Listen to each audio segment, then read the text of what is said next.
What's up everybody? In this video I will be telling you what is Flux network in Minecraft and how you can use it. So first thing you need to know is the synopsis, which is that the Flux networks has the ability to create wireless networks that can move power from one part of the world to another. This works even in for the dimensions. So let's get started with it. All of the blocks and machines that you need for Flux networks are built with a bunch of core ingredients. These includes obsidian, eye of ender, redstone, flux, flux cores, and flux blocks. So how you can obtain the flux? There are two ways to obtain flux. Place a block of obsidian, one block above a block of bedrock.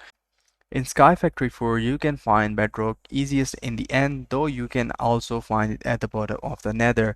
So what is the basic wireless network? At its core, a flux network is one input and one output. The input takes energy from the power block like a generator and sends it to the output, which puts the energy into the different machine or block which accepts the power.